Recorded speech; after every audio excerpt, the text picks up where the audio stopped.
Lesson number 11 on Prophecy and Visions.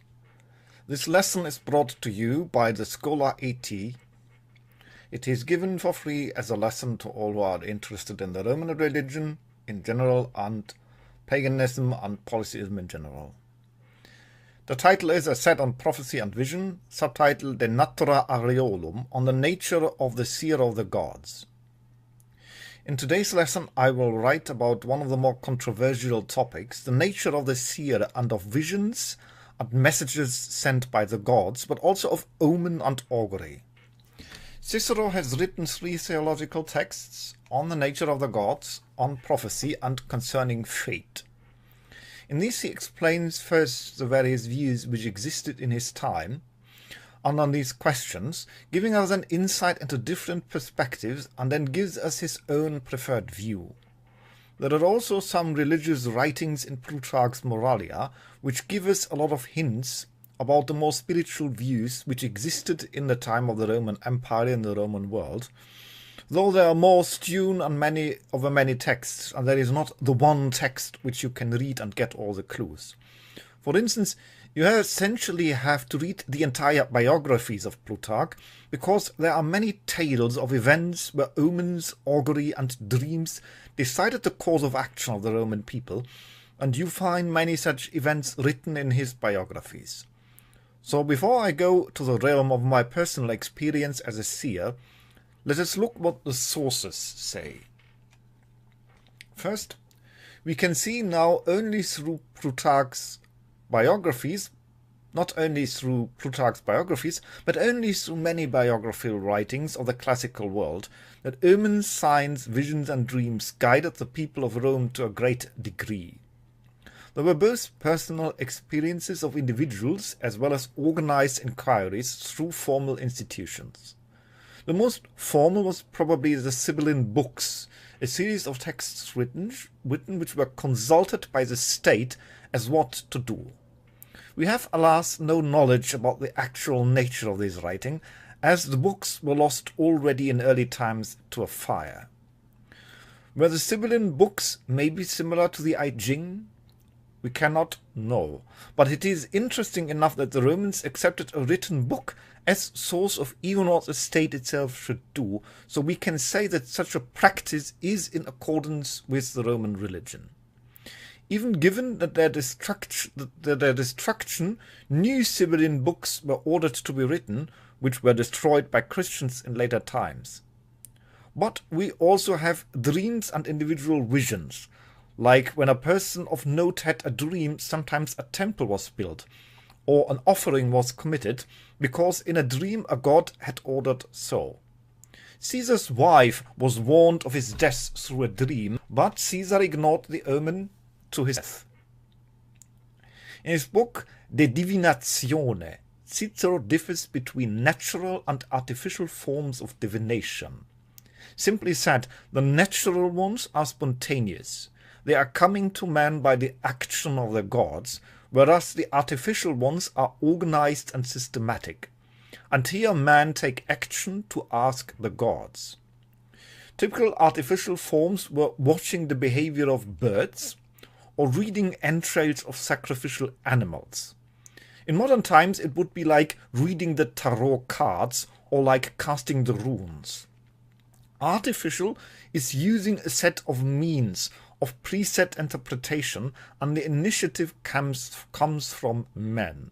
In the natural divination, the answer is not a preset form, but it comes through dreams, or what Cicero calls a state of excitement in form of a vision, like the Oracle of Delphi. We know historically that while the conservative Romans were very reluctant to accept new forms of prophecy, they were generally open to it, though some more pragmatic people like Cicero less so than others, but a high respect to the Greek Oracle of Delphi, and a great respect they paid to foreign religions, like the Kemetic religion of Egypt, shows that the Romans later on gradually grew more open. Of course, in private, the Roman world knew a plethora of seers, diviners, and all forms of the occult to ask for the will of the gods, even though it was frowned on by the cult of the state. It is so in all times. The churches desire to monopolize religion, and the individual seeks his personal way.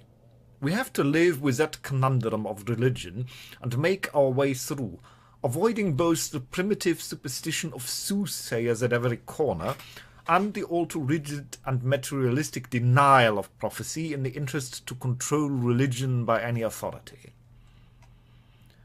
The nature of the gods. The gods are benevolent, and they want to guide us.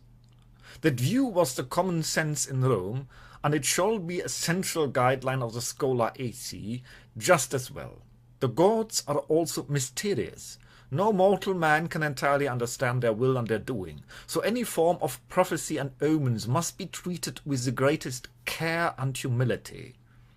So let me make one thing clear. The gods never command you to do a thing. That is not the nature of the gods. They are not overlords. Just take the 147 Delphic maxims, upon which I also have written an interpretation of each maxim. They are wise suggestions. They are not commandments. It is a fundamental theological difference between paganism/polytheism and the monotheist book gods. Our gods are the living gods, the speaking gods.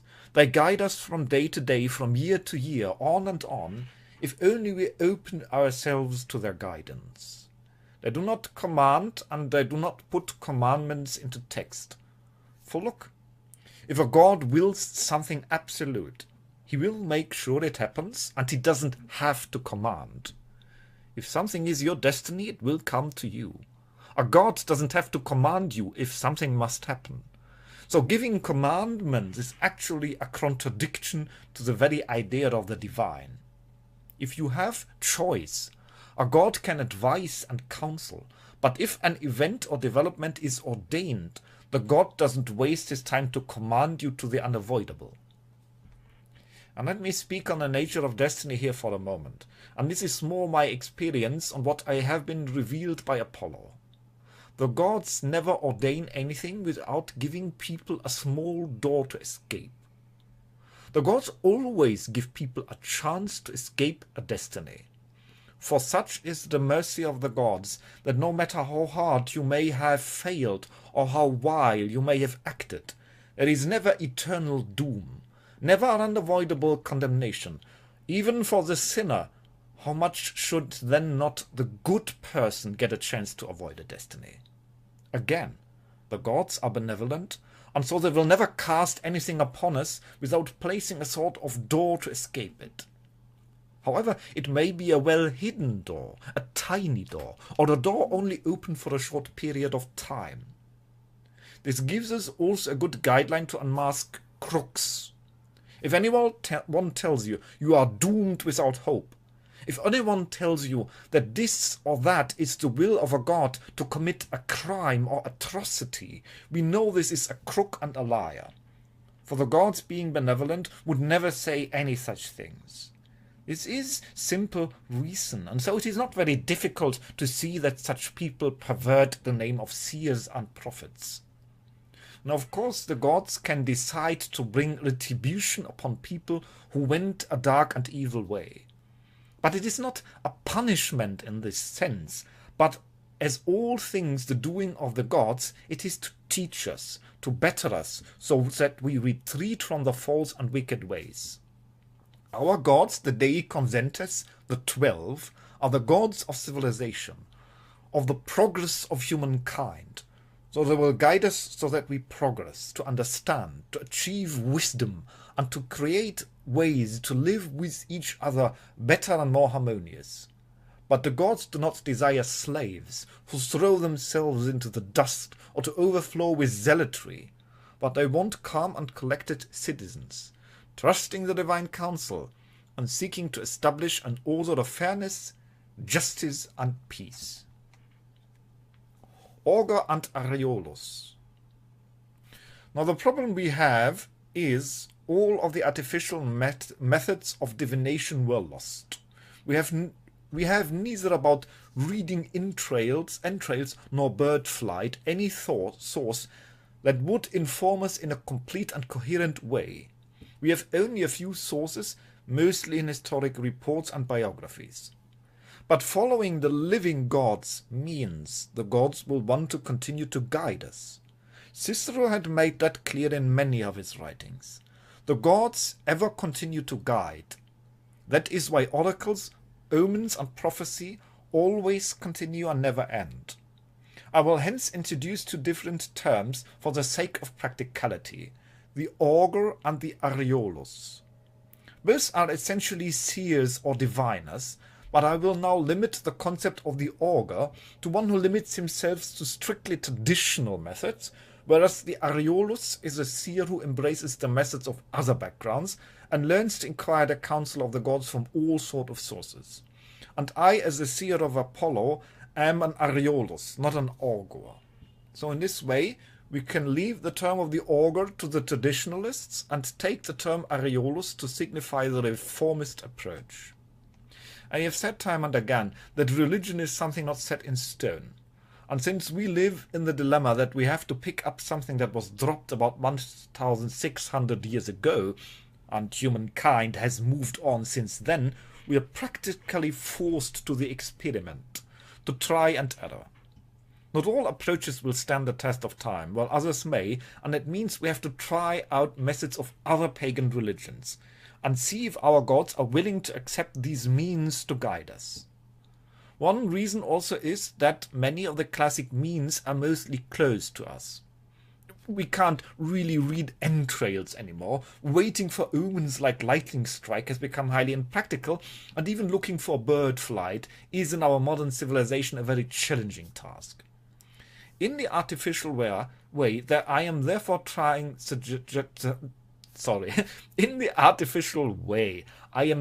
suggesting to try out two systems, one which developed from a general pagan view in our own culture, the tarot cards, and the other from another pagan culture, the I Ching.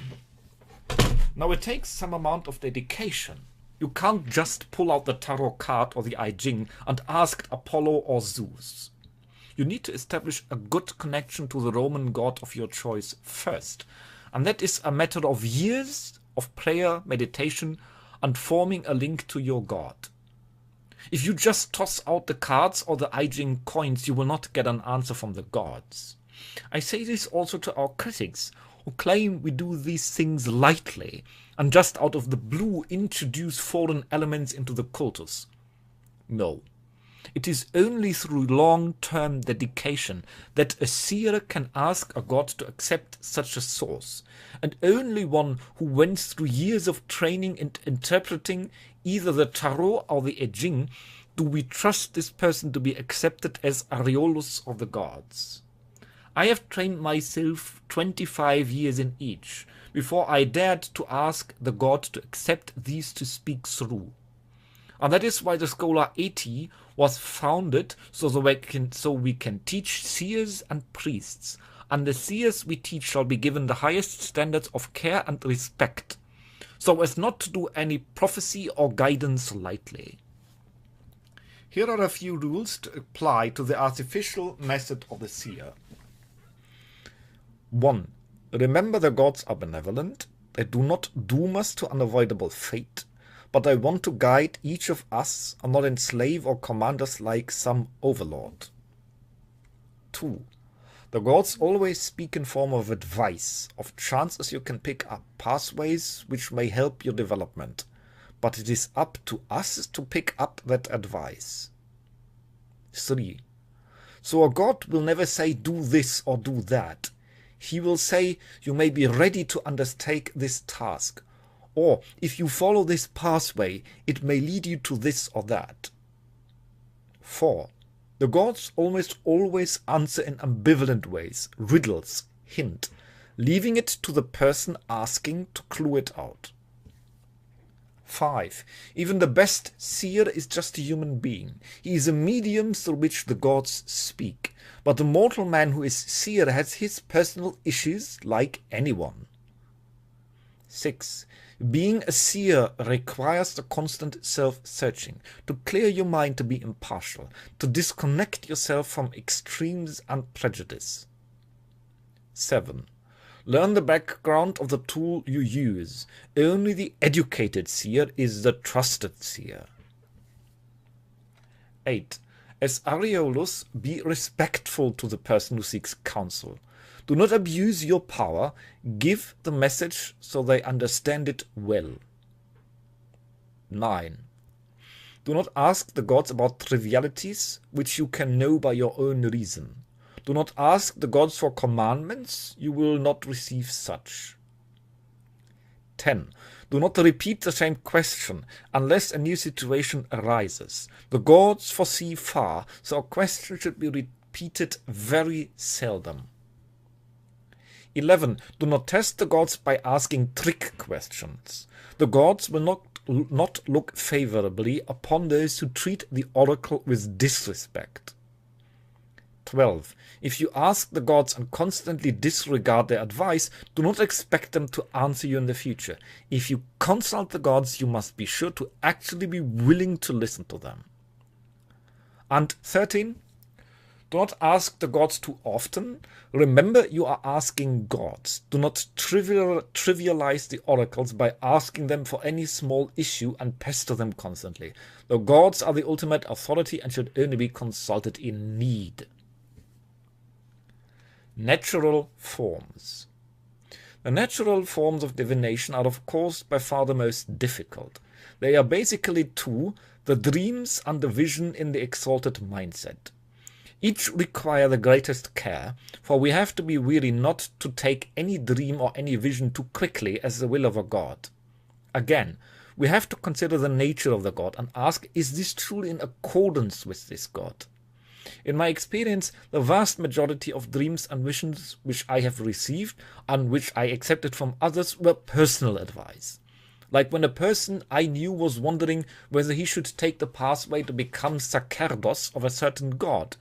And sometimes later I was visited by that god in a dream, and the person was shown to me in the closing of a sacerdos. That did not mean that the person now must become a sacerdos. It was just the god saying, I'm okay with it if this person becomes my sacerdos. But the choice still lays with that person alone. He must choose to do so or not. And such is the nature of visions and dreams. We are shown a path, but it remains to the individual to go for it. To whom the gods speak is a challenging topic, for apparently the gods pick to speak only to a few. I have been writing about this topic in my lesson 2, Why do the gods only speak to some? In short, we cannot know. But apparently the gods prefer to guide just a few, and then the rest is in a situation to consult the seer and establish a trust to him. We may regard it as a test. Both sides involved are tested, and through this we can grow. Now, while the artificial methods of divination are open to anyone, and of course we know dreams and visions also can come to anyone just as well, like in the case the wife of Caesar, the Schola Aetii suggests a formal training, especially because in my understanding of the role of the priest in our time requires a connection to the gods. We do no longer have the great oracle sites to consult, and no longer the officials we all agree on. So each group needs his own seer, who either is the consultant of the priest of the group, or if the person is capable, the priest can be trained to be the Ariolus too. There is no way to restrict to whom and how the gods speak. I know that some prefer a strict control over the augurs and the Arioli, but a priest cannot command the gods to be silent. That would be hubris and a gross misunderstanding of the gods. All the tales and myths show us that the gods enjoy company of selected individuals. They guide some on their personal destiny, others to guide others, to advise communities. It is not our task as mortals to tell the gods to whom to speak and under what circumstances. However, common sense and experience can guide us to differ wishful thinking from true vision, to differ a true seer from a crook. This is not an easy task, and the problem existed for the ancients just the same.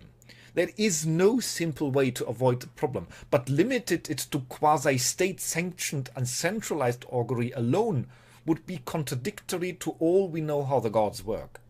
The gods do not confine themselves to man-made governments.